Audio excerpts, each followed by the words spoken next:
Hi viewers, welcome back to my channel. இதுவரைக்கும் என்னோட சேனல்ல நீங்க சிங்கப்பூர்ல இருக்கிற நிறைய கோவில்கள் பத்தின வீடியோ பார்த்திருப்பீங்க. இன்னைக்கு நம்ம ஊர்ல இருக்கிற கோவில்கள் பத்தின வீடியோவும் நான் இனிமேட்டு போட போறேன். இன்னைக்கு நம்ம பார்க்க போறது மதுரை மீனாட்சி அம்மன் கோவில் பத்தின சிறப்பம்சம் தாங்க நம்ம பார்க்க போறோம். 13ஆம் நூற்றாண்டுல முஸ்லிம் படைவீரரான மாலிக் கஃபூர் இந்த கோவிலை ரொம்பவே சிதைக்கப்பட்டது. அப்புறமா 15ஆம் நூற்றாண்டு முதல் 16ஆம் நூற்றாண்டுல நாயக்க மன்னர்களால் இந்த கோவில் சீரமைக்கப்பட்டு கட்டப்பட்டது. சுமார் 14 ஏக்கர் பரப்பளவு கொண்ட இந்த மதுரை மீனாட்சி அம்மன் கோவிலுக்கு செல்ல 4 பக்கம் நுழைவாயில் இருக்குங்க. மொத்தம் இந்த கோவிலில் 12 கோபுரங்கள் இருக்கு. பாண்டிய மன்னனான ஸ்ரீ மலையத்துவச பாண்டிய மன்னனுக்கும் ஸ்ரீ கஞ்சனமலா தேவிக்கும் குழந்தை பாக்கியம் வேண்டி புத்திர காமேஷ்டி யாகம் வளர்த்தி அந்த யாகத்தின் வேளையில 3 வயது சிறுமியா 3 மார்பகத்தோடு தோன்றியவள்தான் தடாதகை. பார்வதி தேவியின் அம்சமான தடாதகை தன் தந்தைக்கு பின் மதுரையை ஆட்சி செய்ய பொறுப்பு அவங்களுக்கு இருந்தது. மீன் போல விழிப்புடன் இருந்து மதுரையை ஆட்சி செய்தனால அவங்களுக்கு மதுரை மீனாட்சி என்று அழைக்கப்பட்டு சிவபெருமானை கரம் பிடித்த பின் அந்த 3வது மார்பகம் தானாகவே மறைஞ்சிடுச்சு. இந்த கோவிலில் இருக்கிற சுந்தரேஸ்வரருடைய விமானம் இந்திர பகவானால் கட்டப்பட்டது என்று சொல்லப்படுது. இந்திரன் தன்னுடைய கொலைபாவத்தை போக்கும் பொருட்டு பல தலங்களுக்கு சென்று வழிபட்டு வந்ததாகவும் கடம்பவனமான மதுரையில் சுயம்புலிங்கமான சுந்தரேஸ்வரரை வழிபட்டதுக்கு அப்புறமா பாப விமோச்சனம் அடைந்ததாகவும் அதனால் இந்திர பகவான் சுந்தரேஸ்வரருக்கு கட்டப்பட்ட இந்த விமானம் இந்திர விமானம் என்று சொல்லப்படுது. மூலவர் சன்னதியான சுந்தரேஸ்வரருடைய விமானம் மற்றும் மதுரை மீனாட்சி அம்மனுடைய விமானம் இரண்டுமே தங்கமுலாம் பூசப்பட்டிருக்கிறத நீங்கள் பார்க்க முடியும். இந்த கோவிலில் இருக்கிற பொற்றாமரை குளம் நந்தி மற்றும் பிற தேவர்களின் வேண்டுகோளின்படி ஈசன் தன் சூலாயுதத்தால் பூமியில் ஊன்றி உருவாக்கியது என்றும் இந்திரன் தான் பூஜிப்பதற்காக பொன்னால் ஆன தாமரையை வைத்து சிவபெருமானை பூஜித்ததாகவும் சொல்லப்படுது. இந்த பொற்றாமரை குளத்துக்கு அருகில் இருக்கிற விபூதி கணபதியை தரிசனம் பண்ணிட்டு தான் பக்தர்கள் எல்லாருமே கோவிலுக்குள்ளே போவாங்க. கோவிலில் மொத்தம் 12 கோபுரங்கள் இருக்கிறதா நம்ம பார்த்தோம். அதில் தெற்கு கோபுரம் தான் இருக்கிறதுலே மிகவும் உயரமானது. சுமார் 170 அடி உயரம் கொண்ட இந்த கோபுரத்தில் 1000க்கும் மேற்பட்ட சிற்பங்களை நீங்கள் பார்க்க முடியும். பாண்டிய வம்சத்திற்கு மதுரை மீனாட்சி அம்மன் தான் குலதெய்வம். அதனால் இன்னமும் சித்திரை திருவிழாவில் சுவாமிக்கு பட்டாபிஷேகம் செய்கிற தினத்தன்று வேப்பம்பூ மாலை சாத்துறது ஒரு பழக்கமாக இருக்குது.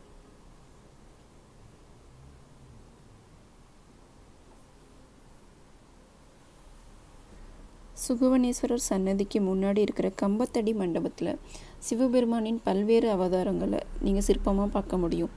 இந்த சிற்பங்கள் எல்லாமே நாயக்க மன்னர் 1ஆம் கிருஷ்ணப்ப தேவர் காலத்தில் கட்டப்பட்டு பின்பு நாட்டுக்கோட்ட நகரத்தார்களால் புதுப்பிக்கப்பட்டு திருப்பணி செய்யப்பட்டிருக்கு.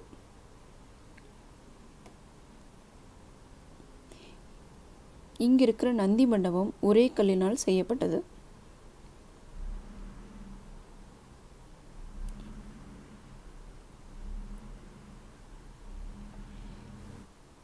இந்த கோவிலில் இருக்கிற சக்தி பீடத்தின் பெயர் ராஜமாதங்கி ஷியாமலா பீடம் என்று சொல்லப்படுது. இந்த கோவிலில் நாயக்க மன்னர் சில சன்னதிகள் கட்டுறதுக்காக ஊருக்கு வெளியிலேருந்து மண் எடுத்துகிட்டு வந்திருக்காங்க. அந்த மண் எடுக்கும்போது கிடைச்ச இந்த முக்குர்ணி விநாயகரை கிளிக்குண்டு மண்டபத்தில் வடக்கு திசையில் நீங்கள் தரிசிக்க முடியும். இந்த விநாயகர் கிடைச்ச இடத்த தான் இப்போ வண்டியூர் தெப்பக்குளம்னு சொல்லப்படுது. அடுத்து நம்ம தரிசிக்க போகிறது மீனாட்சி அம்மன் சன்னதி. இங்கே மீனாட்சி அம்மன் விக்கிரகம் மரகத கல்லால் செய்யப்பட்டது. அம்பாளுடைய கருவறையை 32 சிங்க உருவங்களும் 64 சிவ கணங்களும் 8 கல் யானைகளும் தாங்கி நிற்கும்படி வடிவமைச்சிருப்பாங்க. அம்பாள் வலது கையில் இருக்கிற பச்சை கிளி பக்தர்களின் கோரிக்கையை நினைவூட்டிகிட்டே இருக்கிறதா சொல்லப்படுது. அடுத்து நம்ம பார்க்க போகிறது மூலவர் சன்னதியான சுந்தரேஸ்வரர் சன்னதி. இங்கே சிவபெருமான் சிவலிங்க திருமேனியாக நமக்கு காட்சி தருவார். இந்த சிவலிங்கம் கடம்ப மரத்தடியில் தோன்றிய சுயம்பு லிங்கம்னு சொல்லப்படுது.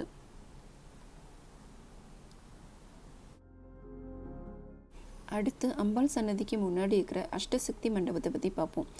அஷ்டசக்தின்னு சொல்லக்கூடிய 8 சக்திகளை இங்கே தூண்களில் உங்களுக்கு சிற்பமாக வடிவமைச்சிருப்பாங்க. அது மட்டும் இல்லாமல் இந்த மண்டபத்தில் நீங்கள் மதுரை மீனாட்சி அம்மனுடைய வாழ்க்கை வரலாறு சிற்பங்களாக பார்க்க முடியும்.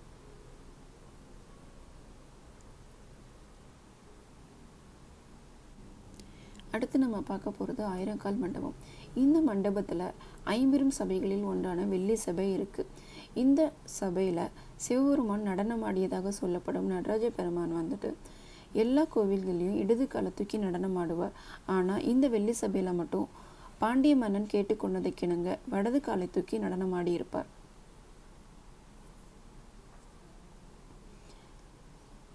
இங்கே இருக்கிற நடராஜர் நீங்கள் அதனால் வலது காலை தூக்கி நடனம் ஆடுறதை தான் நீங்கள் பார்த்துருக்க முடியும்.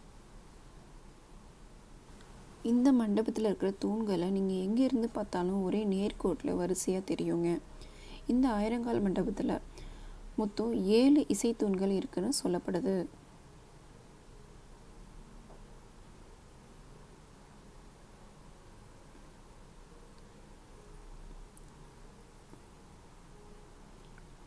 மதுரை மீனாட்சி அம்மன் கோயில் இருக்கிற 7 இசைத்தூண்களில் 2 வந்து ஆயிரங்கால் மண்டபத்துலேயும் 5 வந்து வடக்கு ஆடி வீதியில் இருக்குன்னு சொல்கிறாங்க.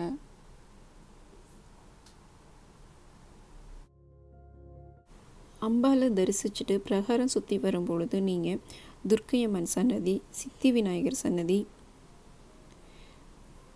ஊர்த்தவ தாண்டவர், தூணில் இருக்கக்கூடிய ஆஞ்சநேயர்,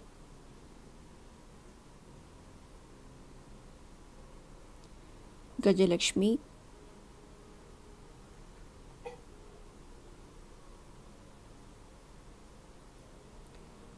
பத்ரகாளி,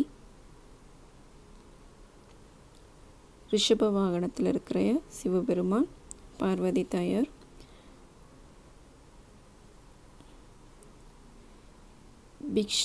பிக்ஷ்டானமூர்த்தி, அகோர வீரபத்ரர் போன்ற சிற்பங்களையும் நீங்கள் பார்க்க முடியும்.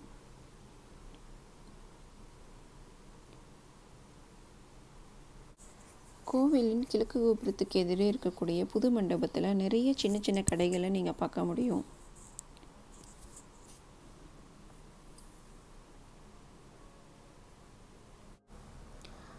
மதுரை மீனாட்சி அம்மன் கோவிலின் முக்கிய பண்டிகையான சித்திரை திருவிழாவில் நடக்கக்கூடிய மீனாட்சி சுந்தரேஸ்வரர் திருக்கல்யாணத்தன்னைக்கு சுவாமிக்கு மாங்கல்ய தரணம் ஆன உடனே பக்தர்கள் அனைவரும் அவங்களுடைய தாலி சரடை மாற்றிக்கிறது ஒரு வழக்கமாக வச்சுருக்காங்க. தேரோட்டம் நடக்கும் அன்று மட்டும் சுவாமி திருக்கோவிலில் சுவாமி சன்னதி மூடி இருக்கிறதா சொல்லப்படுது. என்னோட அடுத்த வீடியோவில் சித்திரை திருவிழாவை பற்றின விரிவான விளக்கத்தை பார்க்கலாம். நன்றி, வணக்கம்.